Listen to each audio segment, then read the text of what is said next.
നമസ്കാരം. കുറച്ചധികം നാളായി ഒരു റിവ്യൂ ഒക്കെ ആയിട്ട് വന്നിട്ട്. അപ്പോൾ ഇന്ന് ഞാൻ സംസാരിക്കുന്നത് ഒരു വെബ് സീരീസിനെ കുറിച്ചാണ്. ഇത് OTT പ്ലാറ്റ്ഫോമിലൊന്നുമല്ല, യൂട്യൂബിൽ റിലീസായിരിക്കുന്ന മാന്ത്രിക യന്ത്രം എന്ന വെബ് സീരീസിനെ കുറിച്ചാണ്. അപ്പോൾ ആകെ 2 എപ്പിസോഡ്സ് മാത്രമാണ് ഇതുവരെ റിലീസായിട്ടുള്ളത്. അപ്പോൾ ഞാൻ കണ്ടു നോക്കി. എനിക്ക് വളരെ ഇൻട്രസ്റ്റിംഗ് ആയിട്ട് തോന്നി. നല്ലൊരു സബ്ജക്റ്റാണ്, അതായത് ഇൻട്രസ്റ്റിംഗ് ആയിട്ടുള്ളൊരു സബ്ജക്റ്റാണ്.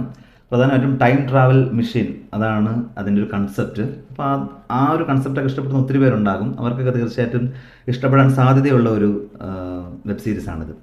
അപ്പോൾ ഇനി കഥയിലേക്ക് പോവുകയാണെങ്കിൽ ഒരു ഒരു ഒരു പറ്റം ചെറുപ്പക്കാർ, എല്ലാം നല്ല ഉടായ്പ ടീംസാണ്. ഒരു കാറ് മോഷ്ടിക്കുകയാണ്. ഈ കാറിൻ്റെ ഉടമസ്ഥൻ എന്ന് പറയുന്നത്, മുൻകാല ഉടമസ്ഥൻ എന്ന് പറയുന്നത് ഒരു സയൻറ്റിസ്റ്റ് ആയിരുന്നു.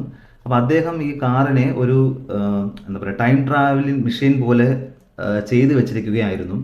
അപ്പോൾ ഇവർ കാറ് മോഷ്ടിച്ച് പോകുന്ന വഴിയിൽ ഇവരറിയാതെ ഇത് ആക്ടിവേറ്റ് ആവുകയും അവർ 2005 കാലഘട്ടത്തിലേക്ക് പോവുകയും അവിടെ ചെന്നിട്ട് ആകെ ഇതെങ്ങനെ സംഭവിച്ചു എന്നുള്ള രീതിയിൽ വട്ടായി നിൽക്കുന്ന അവസ്ഥ. അവസാനം ഒരു ഘട്ടത്തിൽ അവർ കണ്ടുപിടിക്കുന്നു, നമ്മൾ ടൈം ട്രാവൽ ചെയ്ത് എത്തിയിരിക്കുകയാണ്. അപ്പോൾ തിരിച്ചു പോകാൻ എന്താ ഉപാധി എന്ന് നോക്കിയിട്ട് അവർ തിരിച്ചു പോകുന്നു. തിരിച്ച് വീണ്ടും 2024 തന്നെ തിരികെ വരുന്നു. ഇതൊരു ടൈം ട്രാവൽ മിഷൻ ആണ് എന്ന് മനസ്സിലാക്കിയതിന് ശേഷം അവരുടേതായ ചെറിയ ചെറിയ ആഗ്രഹങ്ങളൊക്കെ മെല്ലെ മെല്ലെ പൂർത്തീകരിക്കുന്നു. തുടർന്ന് ഇതിൽ നിന്ന് എങ്ങനെ പൈസ ഉണ്ടാക്കാം എന്നുള്ള ചിന്തയിലേക്ക് അവരെത്തുന്നു. ആ ചിന്തയിൽ നിന്ന് ഉരുത്തിരിഞ്ഞ ഒരു സംഭവം അവർ എക്സിക്യൂട്ട് ചെയ്യാൻ വേണ്ടിയിട്ട് ട്രൈ ചെയ്യുന്ന സമയത്താണ് ഇവരുടെ കാറ് മറ്റൊരാൾ എടുത്തുകൊണ്ട് പോകുന്നു. അവിടെയാണ് 2ാമത്തെ എപ്പിസോഡ് അവസാനിക്കുന്നത്. ഇതുവരെ അത് വന്നിട്ടുള്ളൂ. പക്ഷെ നല്ല ഇൻട്രസ്റ്റിംഗ് ആയിട്ടാണ് അത് സ്ക്രീൻ പ്ലേ ചെയ്തിരിക്കുന്നത്. അഭിനയിച്ചിരിക്കുന്ന എല്ലാവരും തന്നെ നല്ല രീതിയിൽ അവരുടെ പ്രകടനം കാഴ്ചവെച്ചിട്ടുണ്ട്.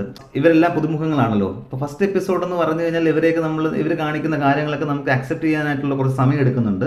സെക്കൻഡ് എപ്പിസോഡ് ആകുമ്പോൾ ഇവരെല്ലാവരുമായിട്ട് നമ്മളൊന്ന് സെറ്റ് ആവുന്നുണ്ട്. അതിനുശേഷം ഇവരുടെ പ്രകടനങ്ങൾ കുറച്ചും കൂടിയൊക്കെ നമുക്ക് രസകരമായിട്ട് ഫീൽ ചെയ്യുന്നുണ്ട്.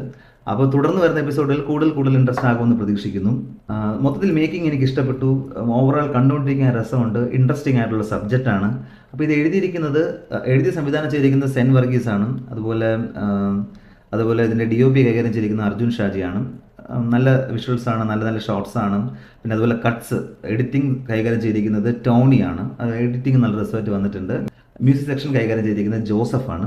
മ്യൂസിക്കും എന്താണോ വേണ്ടത് അതിൻ്റെ പാറ്റേൺ അനുസരിച്ചുള്ള രീതിയിൽ പോകുന്നുണ്ട്.